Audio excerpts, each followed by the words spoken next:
दोस्तों ये मेरे हाथ में है लव लेटर जो जीएसटी वालों ने ई कॉमर्स सेलर को भेजा है। आज की डेट में जीएसटी वाले वाकई में बहुत स्ट्रिक्ट हो गए हैं। कई सारे सेलर्स को नोटिस जा रहे हैं। क्या हो जाएगा अगर आप लोग 1.5 करोड़ की सेल करो और 40 लाख का हिसाब ही ना दो गवर्नमेंट को? कुछ बिगाड़ थोड़ी लेगी आपका गवर्नमेंट। आपका मेंटल पीस थोड़ी खराब होगा, आपका सुख चैन थोड़ी खराब होगा। पैसे तो बचा लोगे कम से कम, आप पैसे भी नहीं बचा पाओगे, पूरा हिसाब लेगी गवर्नमेंट आपसे। इस नोटिस के बारे में अभी बात करूंगा। पहले मैं आपको कुछ पॉइंट्स बता दूं जो ई कॉमर्स सेलर के लिए बहुत जरूरी है, ध्यान से सुनना।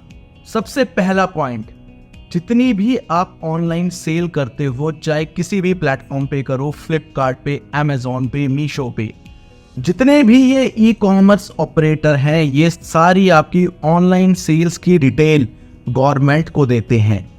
आप वो डिटेल खुद से भी चेक करते हो अपने इनकम टैक्स लॉगिन पे जाकर, TIS रिपोर्ट डाउनलोड करके। TIS मतलब टैक्स पेयर इंफॉर्मेशन समरी। आपको खुद से पता चल जाएगा कि किस ऑपरेटर ने, फ्लिपकार्ट पे काम कर रहे हो तो फ्लिपकार्ट ने आपकी कितनी सेल रिपोर्ट की है गवर्नमेंट को। तो ये था पहला पॉइंट। बात करते हैं दूसरे पॉइंट की।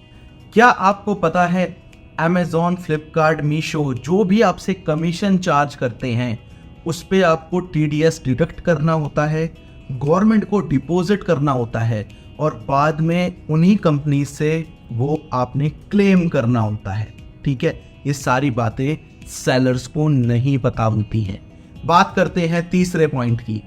दोस्तों क्या आपको पता है ये सारी कंपनीज आपके सेल फिगर के ऊपर TDS काटती हैं जो कि आप अपने इनकम टैक्स रिटर्न में क्लेम कर सकते हो।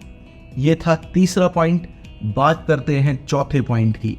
क्या आपको पता है ये सारी कंपनीज आपके सेल अमाउंट से GST और TCS भी काटती हैं जो आप अपने बैंक अकाउंट में इन कंपनी से डायरेक्ट क्लेम कर सकते हो। और दोस्तों क्या आपको पता है जितनी भी आपकी सेल है, जो भी आपकी रिपोर्टेड सेल है और जो कंपनीज ने गवर्नमेंट को रिपोर्ट की है सेल, अगर इन दोनों में डिफरेंस आता है तो आपको नोटिस आ सकता है, जैसा कि आपको अभी स्क्रीन पे दिखाई दे रहा है। ये एक सेलर का ही नोटिस है, ठीक है, जो GST डिपार्टमेंट ने सेलर को भेजा है। क्या लिखा हुआ है इसमें? Difference in GST liability declared in GSTR 3B returns, net value of taxable supplies through e commerce operator. यानी कि जो ई कॉमर्स ऑपरेटर है, सपोज करो फ्लिपकार्ट है, उसने गवर्नमेंट को जो सेल दिखाई है वो दिखाई है 1,39,59,60,000 की, लेकिन जो सेलर है उसने जो दिखाई है वो दिखाई है 98 लाख की। तो डिफरेंस आ गया 41 लाख रुपए का। अब भाई जो GST डिपार्टमेंट है वो साफ साफ बोल रहा है, जी जो ये डिफरेंस आया 41 लाख रुपए का, इसको क्लैरिफाई करो, डॉक्यूमेंट्स दिखाओ, अगर तुम्हारे पास कोई रेलेवेंट डॉक्यूमेंट्स है, सपोर्टिंग डॉक्यूमेंट्स, वो दिखाओ। अदरवाइज जो ये डिफरेंस है ना, 7 दिन के अंदर अंदर इसका जो भी पेमेंट होता है उसको आप सबमिट करो। ठीक है, तो इस तरीके का नोटिस आ सकता है। देखो अब जो है ना, अकाउंटिंग थोड़ी सी टफ हो गई है। अब ये सारी कंपनीज गवर्नमेंट को डायरेक्ट रिपोर्ट करती हैं, फ्लिपकार्ट भी, अमेजॉन भी, मीशो भी।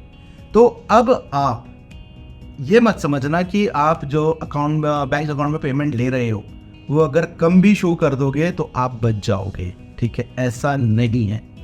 देखो एक बहुत अच्छा CA हायर करो। अगर आपके पास नहीं है तो मेरी अगली वीडियो मैं अपने CA के साथ ही बनाऊंगा। ठीक है ना, आपके लिए मैं प्रॉपर सर्विस लेकर आ रहा हूँ जिसमें आप अपना पूरा ई कॉमर्स का अकाउंट उनको दे सकते हो। अकाउंटिंग के लिए आपको GST बनवाना है, आपको ट्रेडमार्क बनवाना है, आपको GST रिटर्न फाइल करवानी है, आपको इनकम टैक्स रिटर्न फाइल करवानी है, कोई भी सर्विस हो, आपको उसका प्रॉपर सॉल्यूशन मिलेगा।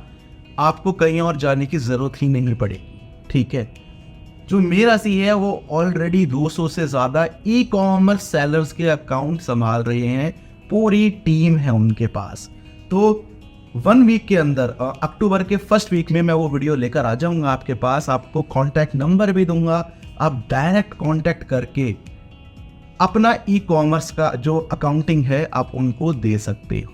ठीक है, बहुत नॉमिनल चार्जेस है, ऐसा नहीं कि बहुत हाई फाई चार्जेस हैं। उससे ज़्यादा चार्ज तो इवन कोई आपके घर के आसपास अकाउंटिंग करता है या कोई सीए है, वो आपसे ले लेगा। देखो, जीएसटी नंबर के नाम से ना लोग डर जाते हैं कि यार जीएसटी नंबर लेंगे, टैक्स फाइल करना पड़ेगा। अगर आप हर महीने अपना जीएसटी फाइल कर रहे हो, आपको डरने की ज़रूरत ही नहीं है, ठीक है। आपको पैसा कैसे बचाना है, अगर आपका सीए आपको नहीं बता रहा तो वो गलती कर रहा है, आपका नुकसान करवा रहा है।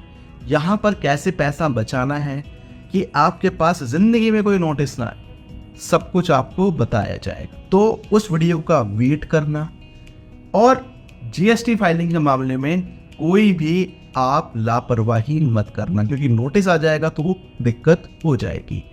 बहुत सिंपल होता है सब कुछ, बस आपकी सोच आपको कॉम्प्लिकेटेड बना देती है, ठीक है ना। इन सब चीज़ों को जीएसटी फाइल करना, आपको जीएसटी नंबर लेना है, हर महीने जीएसटी फाइल करनी है, दैट्स इट। इससे ज़्यादा कुछ है ही नहीं, ठीक है। दोस्तों, ये थी मेरी वीडियो जीएसटी के ऊपर कि अपना जीएसटी टाइम से फाइल करो ताकि आपके पास नोटिस ना आ जाए।